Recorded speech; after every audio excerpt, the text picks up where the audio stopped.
वो बेटा एक વાત કહું. બોલો સાસુમાં. પેલા દુકાન ઉપર લખતા કે ગ્રાહક દેવતા બરાબર છે, તો દેવતા જેવી ફિલિંગ આવતી ને હવે તમે કેમેરાની નજરમાં છો એટલે ચોર જેવી ફિલિંગ આવે.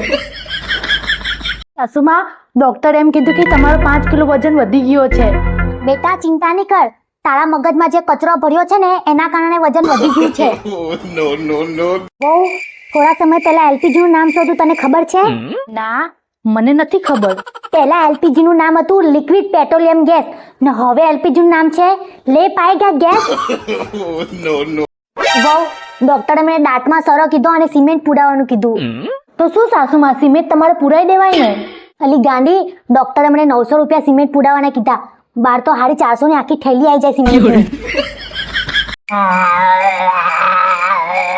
અરે બાપરે, આજે સાસુમાં તલવાની ઢાળ કાઢે છે. આજે એમની જોડે ના જવાય.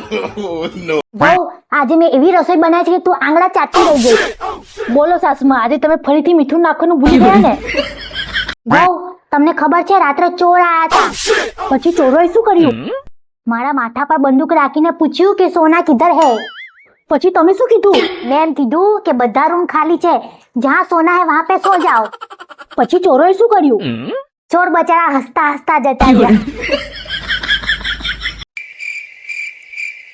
વહુ તું ક્યાંની આ મોબાઈલમાં શું મંત્રે છે? હું ગૂગલને સાસુને કાબુમાં રાખવાનો ઉપાય પૂછું છું. તો ગૂગલે શું કીધું? ગૂગલે એમ કીધું કે 30 વર્ષથી તારા સસરા કાબુમાં નથી રાખી શક્યા, ને તું શું રાખવાની? સાસુમાં, જ્યાંની હું લગ્ન કરીને આવી ને ત્યાંના તમે ભિખારી જ છો. એવું ના બોલ, આ કુટુંબની 7 પેઢીની વહુ બેઠા બેઠા ખાય ને તોય ખૂટે એવું નથી. તો તમે કેમ ભિખારી જેવા છો? હું તો 8મી પેઢીની છું ને એટલે. વો બેટા છાની માની સુઈ જા તો. આટલી સ્ટોરી મૂકીને સુઈ જાઉં છું. પહેલાના જમાનામાં તો અંધારું પડતું ને તે મણા ટપ ટપ હુઈ જતા હતા ને હવે જ્યાં લગીને હાથમાંથી મોબાઈલ મોઢા પર ના પડે ને ત્યાં લગીને ઊંઘતા જ નથી. વો બેટા તારે પૈસા ડબલ કરવા છે? હા, ડબલ કરવા છે.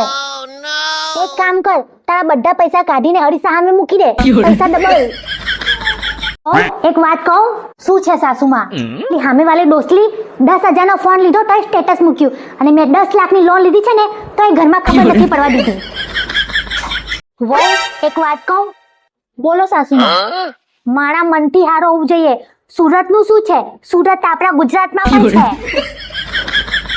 જો બેટા બ્યુટી પાર્લરના ખર્ચા વધી ગયા છે, હવે બ્યુટી પાર્લર જવાનું બંધ કરો. સાસુમાં, હવે ઘીના ભાવ પણ વધી ગયા છે, હવે શીરો બનાવવાનું બંધ કરો.